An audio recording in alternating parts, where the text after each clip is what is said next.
क्या आप further studies के लिए अब्रॉड जाना चाहते हैं? तो फिर सोचना कैसा, अपने ख्वाबों को हकीकत में बदलने के लिए एमट्रिक्स ओवरसीज कंसल्टेंट्स पर तशरीफ लाइए। यहाँ का सक्सेस रेशियो 99% है। यूएसए, कनाडा, ऑस्ट्रेलिया, यूके और यूरोप में हमारे क्लाइंट्स स्टडीज के साथ साथ वर्क भी कर रहे हैं और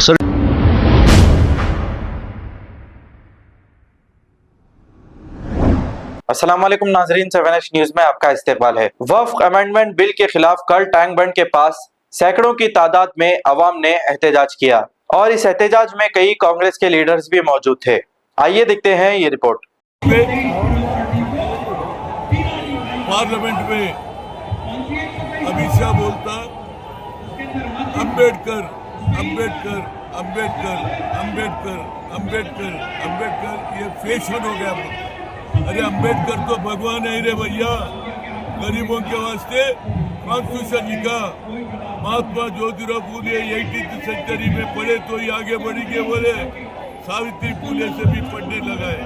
उसके बाद बाबा साहब अम्बेडकर उनके नक्शे कदम पर चल के बैरिस्टर बना, इस देश का कानून बना है, दस्तूर बना है। वो दस्तूर को हटाने का काम कर रहा है। आज क्या जरूरत थी? वक्त प्रॉपर्टी के ऊपर तुम्हारे कई को नजर पड़ी, उसके ऊपर बोलते हैं कि वो जमीना बेच के स्कूल लगाएंगे। अरे थोड़े दिन के बाद बोले, तुम क्या बोले, मदरसे में एक्सट्रीमिस्ट एक्टिविटीज चले बोले ना, लोग को अरेस्ट करे ना। फिर अब ये क्या होगा भैया? उनका एक ही मंशा है। दूसरी बात बोलता मोहन भगत RSS का चीफ क्या बोलता, इस हिंदुस्तान की आजादी, अयोध्या का राम मंदिर बनने के बाद आजादी बिना बोलता है। इससे झूठ बोलने वाले को मैंने देखा। 7 साल की ये खवातीन को, नौजवान को पूछे तो आजादी कब मिला, 1947-50 अगस्त बोलते, उसको भी लोग में भटकाने का काम करते। अब ये समय आ गया भाई, देश में आज जो कानून बनाने के वास्ते रात के 12:30 बजे असम पार्लियामेंट में पास होता और राज्यसभा में रात के 2:30 बजे पास होता, ये कब तक चलेगा? ये वक्त बिल वापस जब तक वापस नहीं लेंगे, ये लड़ते रहेंगे। मैं ममता बनर्जी को मैं शुक्रिया अदा करता हूँ। ममता बोली हम ये कानून लागू नहीं करेंगे, तो उसी जैसा मैं रेवंत रेड्डी से मेरी गुजारिश है, रेवंत रेड्डी जी, आज राहुल गांधी का कन्याकुमारी से कश्मीर चलने के बाद इस देश में कैस्ट वाइज सेंसस बोले, एक्सरे बोले और जितना हिस्सेदारी उतनी भागीदारी बोले, तो मैं चाहता हूँ ये भी बिल आप लागू नहीं करना चाहिए। क्या करता देखेंगे देश में। मैं समझता हूँ 3 दिन में इतना अंगार लग गया। ये क्या होगा? देश में एक ही उनका सोच है हिंदू देश बनाने का। अरे भाई, हिंदू देश कैसा बन सकता है? ये सेकुलर देश है। आजादी में हिंदू, मुसलमान, सिख, ईसाई, पारसी सभी लोग लड़े। आज तुम एक नया कानून लाके मुसलमानों को अलग करके हिंदुस्तान में हिंदू देश बनाना चाहते हैं। ये हिंदू देश कभी नहीं बनेगा। ये सेकुलर देश है। हिंदू, मुसलमान, सिख, ईसाई सभी लोग एकजुट से रहते हैं। उनको वोटों के खातिर इस देश को बंटवारा करना चाह रहे, वही राहुल गांधी देश को जोड़ना चाह रहे। नफरत छोड़ो, प्रेम बढ़ाओ। तो इसी वजह से मैं मुसलमान भाइयों से बोल रहा हूँ, कोई डरना नहीं है भैया, आपके साथ है हम भी। जैसा आजादी में जो हमारे बुजुर्ग लोग, सीनियर लोग देश के आजादी के वास्ते लड़े, आज वक्त प्रॉपर्टी के वास्ते बिल वापस लेने के साथ हम आपके साथ है। जब तक ये बिल वापस ले जाएगा हम लड़ते रहेंगे। कुर्बानी देने को भी हम तैयार हैं। ये हिंदू देश नहीं हो सकता, सेकुलर देश है। महात्मा गांधी, पंडित जवाहरलाल नेहरू, मौलाना सरदार पटेल इस देश को सेकुलर देश बना के गए। जो फंडामेंटल देश है पाकिस्तान बन गया, जाने वाले गए। यहाँ है तो हिंदू, मुसलमान, सिख, ईसाई भाईचारा से रहते। रमजान आए तो हम उनके फेस्टिवल में जाते, दशहरा आए तो हमारे फेस्टिवल में आते, भाईचारा था। तो इसी वजह से मैं ओबीसी पीस कन्वीनर के नाते, भूतपूर्व पीसीसी प्रेसिडेंट, भूतपूर्व यूथ कांग्रेस प्रेसिडेंट के नाते देश में हर आदमी मिलकर रहना चाहिए। इंदिरा गांधी देश का कुर्बानी दी, राजीव गांधी देश का कुर्बानी दी, तो ये कुर्बानी का पार्टी है, ये कुर्बानी देने को तैयार है। मुसलमानों को अलग करने का काम मत करो, तुम्हारी तानाशाही नहीं चलेगा, तुम्हारी कुर्सी जाएगा। अब तो भी संभल के अमित शाह, अब तो भी तो अपॉलॉजी बोल। जो मेरा बाबा साहब अम्बेडकर कॉन्स्टिट्यूशन लिखा, संविधान लिखा, वो संविधान के विरुद्ध काम कर रहे, ये हिंदू देश बनाने का काम करेंगे तो तुम्हारी कुर्सी खींचे जाएगी और हिंदू मुसलमान सब मिलके तुमको हटाएंगे। तो मैं एक फिर एक बढ़ता, ये वक्त प्रॉपर्टी जब तक वो बिल वापस लेंगे, वापस नहीं लिए तक हमारी लड़ाई चलते रहेगा। हमारा राहुल गांधी आपके पीछे, सोनिया गांधी बिस्मिल्लाहिर्रहमानिर्रहीम। अस्सलाम वालेकुम। आज डॉक्टर B.R. अम्बेडकर की स्टैच्यू टैंक बंड के पास एक बड़े पैमाने पर वक्फ अमेंडमेंट एक्ट के खिलाफ एक एहतजाज मुनक़िद किया गया और ये एहतजाज हमारे कांग्रेस लीडर जनाब उस्मान अली साहब के जाने से, और ये एहतजाज काले कानून के खिलाफ है, ये एहतजाज नरेंद्र मोदी के खिलाफ है, ये एहतजाज RSS के खिलाफ है। RSS, विश्व हिंदू परिषद, BJP हिंदू और मुसलमान के झगड़ों को आगे बढ़ा रही है और ये बिल जो लागू होने वाला है आगे मुस्तकबिल में, उसको हम रोकने के लिए, उसको खारिज करने के लिए हम ये एहतजाज मुनक़िद करें। ये काले कानून की हम मजम्मत करते हैं। नरेंद्र मोदी कहते हैं कि ये लॉ जो कानून बना वो वक्त के जायदाद को तहफ़्फ़ुज़ करता नहीं, ये वक्त के जायदादों को तहफ़्फ़ुज़ करने वाला कानून नहीं है, ये वक्त के जायदादों को लूटने रहा है। इनका नाम है नरेंद्र मोदी और ये कानून के जरिए से वो हमारे वक्त के जायदादों को लूटना चाह रहे हैं। आज फिरका परस्त ताकतों के निशाने पर है हमारे इबादत का, हमारे आशुर खाने, हमारे कब्रस्तान, हमारे खानखा, हमारे पूरे वक्त के जायदाद।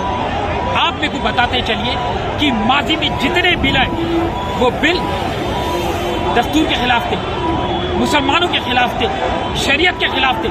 आप देखेंगे ट्रिपल तलाक, आप देखेंगे CA, अब ये वक्फ अमेंडमेंट कानून, ये कानून को हम अपने पैर की जूती पर रखते हैं और BJP को हम ये आवाज बुलंद कर कर कहना चाह रहे हैं कि नरेंद्र मोदी, अमित शाह, तेरे बाप की जागी नहीं है।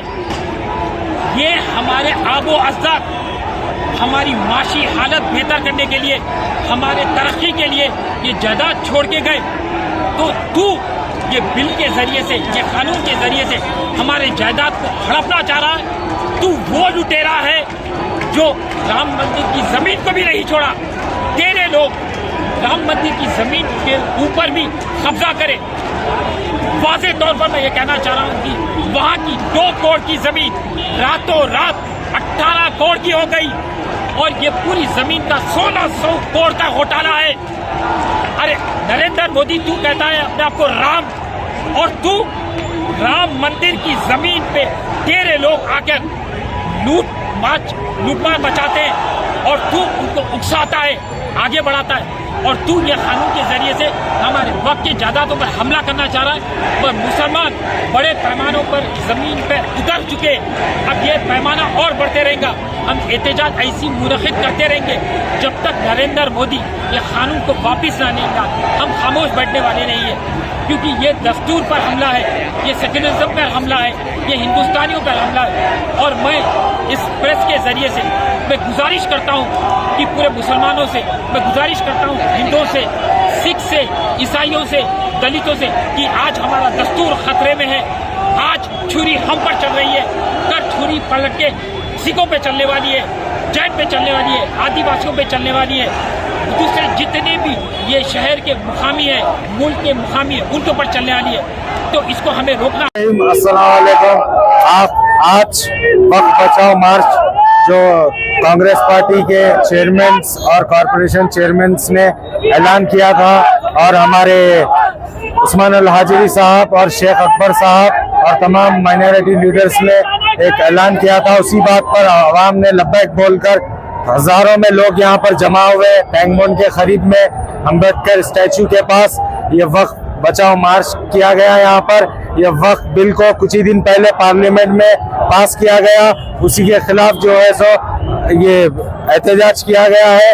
हम कहना चाहते हैं कि किस तरीके से इस मुल्क भर में महंगाई बेरोजगारी छोड़कर ये मुद्दों पर क्या मुसलमानों के खिलाफ बिल लाने से क्या देश की गरीबी महंगाई ये सब चीजें खत्म हो सकते हैं क्या मुसलमानों पर अगर कोई चीज लाकर अगर वो लोग खुश हो रहे हैं तो पब्लिक को अच्छी तरीके से पढ़े लिखे लोगों को मालूम है कि इस तरीके से नहीं कि मुसलमानों के खिलाफ लाने से कुछ होने वाला नहीं है, क्योंकि मुसलमान के ये बिल ऐसे लाकर जो है सो ये बताना चाह रहे हैं कि मुसलमान इस देश की सबसे बड़ी परेशानी है, इस देश की सबसे बड़ी जो है सो बेरोजगारी मुसलमान है। अरे नहीं है, बेवकूफ है ये जो भी इस बिल के सपोर्ट में पार्लियामेंट में वोटिंग करे हैं। इस बिल के सपोर्ट में जो भी एमपीज जो सेकुलर पार्टीज अपने आप को बोलते हैं, दुनिया ने देखा कि जिस तरीके से हमेशा कांग्रेस पार्टी ने हमेशा से आप लोगों के दरमियान माइनॉरिटी मुसलमानों के दरमियान सेकुलरिज्म का नारा था, उसी नारे के साथ चलते हुए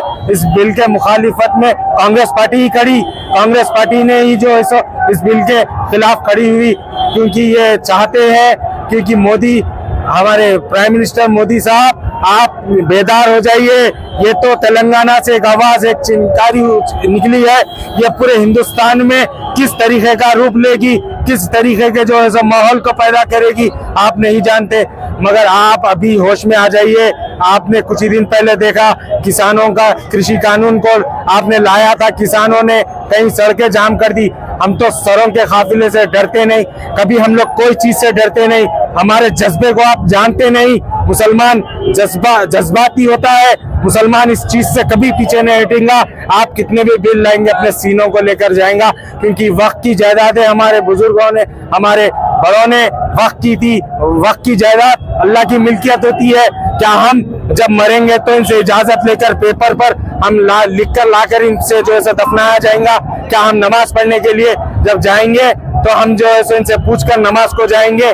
क्या है ये चाह रहे हैं क्या इस मुल्क भर के अंदर आप जो है कॉन्स्टिट्यूशन को खत्म करके डिवाइड एंड रूल लाने की कोशिश कर रहे हैं? ये होने नहीं देंगे, क्योंकि ये बाबा साहब भीम अम्बेडकर साहब ने ये सपना देखा था कि इस मुल्क को सेकुलरिज्म का उसी तरीके से हिंदुस्तान के लोग कुछ दिन में देखिए आप कुछ का जो तख्ता पलट होगा तो आपको सब कुछ नजर आ जाएगा। जय हिंद, अस्सलाम वालेकुम। ऐसे कि ये जब तक जो है सो सिर्फ ये बातें चल रही थी कि बिल लाया जाएगा, आप देखिए वो जो बिल को लाए, जब अमेरिका ने टैरिफ रात के 2 बजे लाने के बाद रात के 2 बजे पेश किया गया, उस तरीके से चोरों की तरीके से दाखिल किया गया बिल को। रात में सब लोग जो है अपने घरों में सो रहे थे, पार्लियामेंट को 3 बजे रात तक चलाया गया, बिल को पास कर दिया गया।